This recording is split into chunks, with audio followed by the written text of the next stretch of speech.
Martine Biron, Paul Journet, Michel Séauger, bonsoir. Bonsoir. Bonsoir. Bonsoir. Quelle histoire! Monsieur Camara, qui est maintenant chez lui, un homme libre, qui a été libéré. Mais il y a une épée de Damoclès. Je vous fais entendre la mairesse, qui, elle, est très claire. Erreur judiciaire, erreur sur la personne, qu'on s'excuse, qu'on le dise haut et fort. Et tout de suite après, écoutez bien le chef de police. Cet homme est innocent et il faut le répéter haut et fort. Ce que l'on souhaite, c'est qu'il y ait une enquête qui va être neutre et qui va se faire rapidement, maintenant. Il ne faut pas attendre. Parce que ce qui s'est passé est grave. Nous comprenons que la situation est exceptionnelle. Les conséquences sont regrettables et nous sommes en pensée avec la famille de M. Camara. C'est très regrettable ce qui se passe. Pour le moment, M. Camara est libre et demeure toujours un témoin important. Et comme je disais tantôt, au moment opportun, si le SPVM doit s'excuser, on s'excusera au moment lorsqu'on aura tous les éléments nécessaires pour le faire. Puis il continue, le chef de police Caron, en disant il y a eu des prélèvements qui ont été faits, puis on attend avec impatience les résultats. Lui, dans sa tête, il n'est pas du tout prêt pour l'instant à disculper Camara. Michel C., vos réactions? Bien, M. Caron a fait un détour pour laisser l'impression, justement, que non, M. Camara n'est pas sorti de l'auberge, qu'il y a encore des raisons de croire que la police ne s'est pas trompée et que, donc, éventuellement, il pourrait y avoir des accusations qui sont portées contre lui. Il ne l'a pas dit comme tel, il est trop habile pour ça, mais l'impression qu'il voulait laisser, c'était très clairement ça. Alors, à un moment donné, d'abord, on apprenait un peu plus tôt par Maître Verret, votre invité, que M. Camara est libre de toute accusation pour 1 an, d'abord, c'est la première des choses. Puis deuxièmement, il y a probablement une autre voiture. Alors, je ne sais pas pourquoi M. Caron a utilisé ces sous-entendus-là, mais il est très clair qu'il les a utilisés. Et je ne sais pas si c'est parce qu'il n'est pas content de ce que la mairesse a dit ou qu'il n'est pas content de ce qui s'est dit. De ce qui s'est dit à Québec, mais de toute évidence, là, il y a quelque chose qui ne marche pas dans ce témoignage. En même temps, Paul, là, je vais me faire l'avocat du diable, mais en même temps, peut-être qu'il y a des éléments qui le poussent à être très prudent avant de disculper M. Camara. Bien, à cette étape-ci, on ne peut que spéculer. On ne sait pas s'il a des informations que nous, on n'a pas.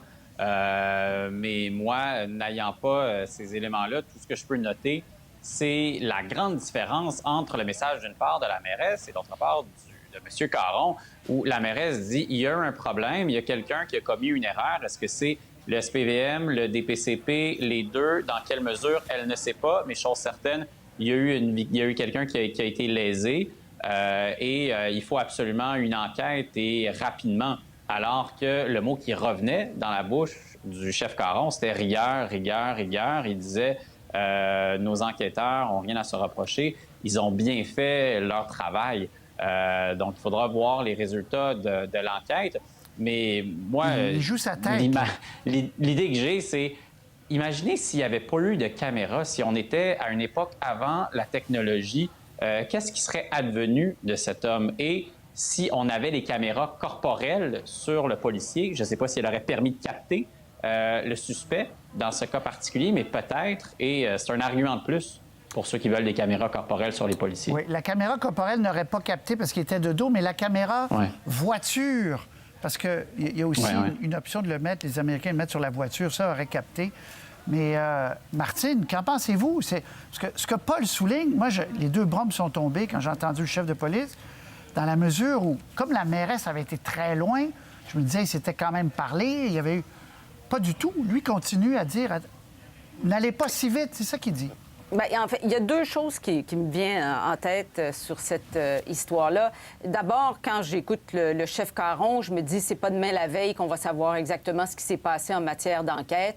Ça touche la police, le SPVM, ça touche aussi le DPCP, comment l'enquête s'est faite, comment ils ont communiqué ensemble. C'est un milieu extrêmement opaque, on le sait, et ça va être difficile pour un enquêteur externe de faire la lumière, de corroborer tous ces faits-là. Et on a un gouvernement quand même peu expérimenté dans le domaine et assez frileux qui craint l'interférence. Alors, ça va être assez difficile de savoir à court terme ce qui s'est passé.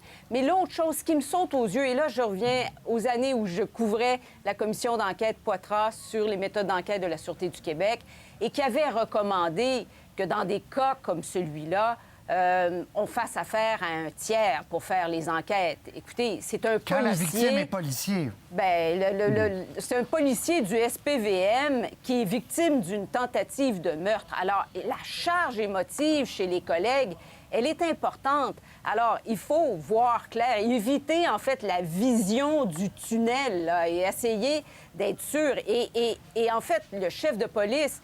Ce sont les enquêteurs les plus expérimentés qui doivent travailler sur ce type d'enquête-là. Alors, M. Caron, le chef Caron s'est dit ouvert à un observateur extérieur, mais pourquoi ça n'a pas été le cas d'emblée? Peut-être qu'on aurait évité d'arrêter M. Camara trop vite. Oui, ça, c'est intéressant, vous le soulignez, Martine, parce qu'à la toute fin du point de presse, M. Caron dit si vous insistez, envoyez un observateur, effectivement, puis on va l'asseoir dans un coin. Là, je caricature, évidemment. Mais sinon, il était très ferme. Là. Il dit l'enquête n'est pas finie, mesdames et messieurs. C'est ça qu'il est venu dire. On va entendre... D'abord, je vais vous montrer un tweet de Mme Guilbeault, et, qui, elle, dit qu'il faut examiner tout ça, là, qui est en réponse à la mairesse. Les circonstances ayant conduit à la mise en accusation de M. Farah Camara doivent être examinées. Nous travaillons avec la Ville de Montréal sur la formule la plus optimale, tout en respectant l'enquête du SPVM qui est toujours en cours. Donc là, on va essayer de sauver un peu la chèvre et le chou dans la mesure où on risque d'envoyer, Martine, là, 30 secondes, je vous redonne la parole, quelqu'un du BEI peut-être, ou nommer quelqu'un. Bien, probablement, mais là où à peu près tout le monde a raison, c'est que l'enquête là, sur la tentative de meurtre, elle n'est pas terminée. Alors, il y a quand même des éléments là, qui ne peuvent pas sortir. C'est-à-dire que peut-être que quelqu'un, dans les prochaines heures, prochains jours, sera accusé de cette tentative de meurtre-là. Alors, il y a quand même des informations qui doivent... les cartes doivent rester quand même assez proches. Mais ce que je comprends pas, moi, puis je reviens à ce que Paul et Michel disaient, ce que je comprends pas, c'est que si... La police, là, vise un autre suspect qui court toujours en passant. Comment se fait-il que le chef n'a pas laissé aller la pression sur Camara en disant... Parce que lui, il n'est pas convaincu encore de ça, là. Paul, est-ce que... Et Michel, vous comprenez? J'ai de la misère à réconcilier les versions, là. Mais c'est parce que ça ne se réconcilie pas. Je veux dire, le chef Caron a carrément... voulu dire il y a encore un nuage sur la personne de M. Camara. Ce n'est pas réglé, cette affaire-là, pour son compte à lui. On s'excusera si un jour on a à s'excuser, mais c'est pas maintenant que ça va se faire. Qu'est-ce que vous voulez qu'on conclue de ça, autre qu'il est toujours dans la mire des policiers? J'espère qu'il a de bonnes raisons d'affirmer ça, parce que sinon, ça serait exceptionnellement injuste pour M. Camara. Et il y a quand même un juge qui l'a exonéré. Il ne faut pas oublier ça. Oui. C'est pas à M. Caron de l'exonérer. Oui. Il y a une suspension qui dure 1 an. C'est-à-dire qu'effectivement, en fait, le juge a dit oui, arrêt des procédures, on accepte, mais vous avez 1 an pour aller compléter cette enquête-là concernant M. Camara, parce qu'ensuite, c'est terminé. On ne peut pas accuser 2 fois une même personne du même crime. On va entendre M. Jolin Barrette, qui, lui, a défendu le DPCP, et quelques membres de l'opposition. Il faut comprendre que le dossier, présentement, fait l'objet d'une enquête avec le SPVM. Dès le moment, Monsieur le Président, où il y a un doute, où des informations ont été communiquées au directeur des poursuites criminelles et pénales, il y a eu retrait des accusations. Puis je me dis, c'est épouvantable, puis qu'il faut absolument aller au fond des choses.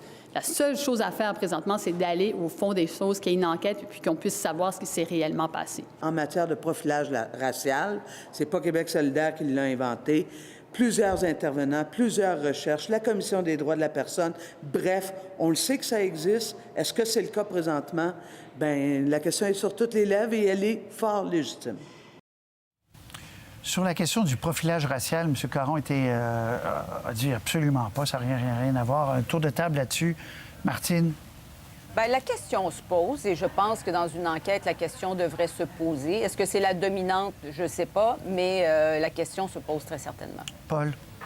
Bien, moi, ma compréhension du profilage racial, c'est des interventions injustifiées d'un policier auprès d'une personne parce que, inconsciemment, à cause de la couleur de sa peau, on se dit qu'il faudrait intervenir auprès d'elle. Ça me semble être un cas différent, sauf que Et sans parler de cette cause spécifiquement, on peut dire que de façon générale, dans les dernières décennies, ici comme dans d'autres pays, il y a eu un biais racial au moment d'identifier des témoins qui ont fait en sorte que des personnes de couleur ont été accusées pour des crimes qu'ils n'avaient pas commis. Mais biais racial, profilage racial, je ne suis pas sûr que c'est tout à fait le même concept. Michel C.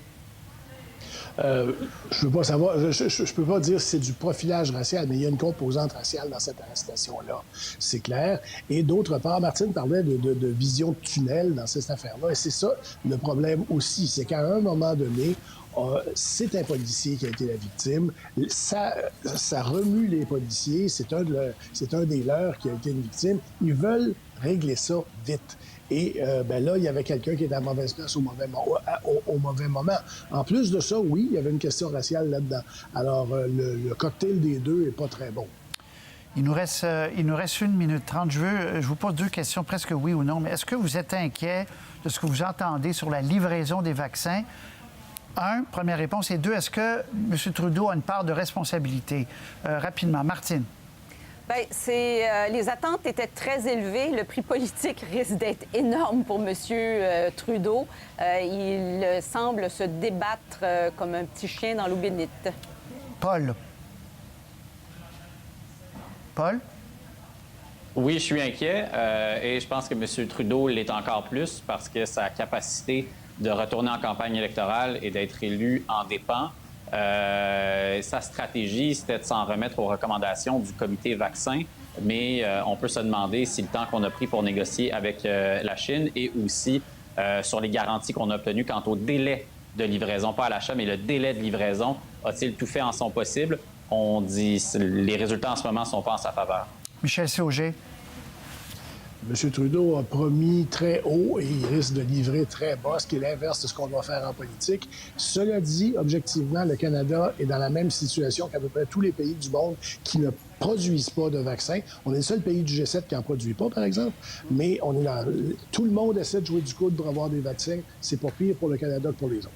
Merci beaucoup de votre discipline. Merci. Désolé de vous avoir donné si peu de temps sur un gros sujet comme la vaccination. On va y revenir, évidemment. Au revoir. Bonne soirée. Au revoir. Pour voir nos émissions en entier, rendez-vous sur la chaîne ICI RDI.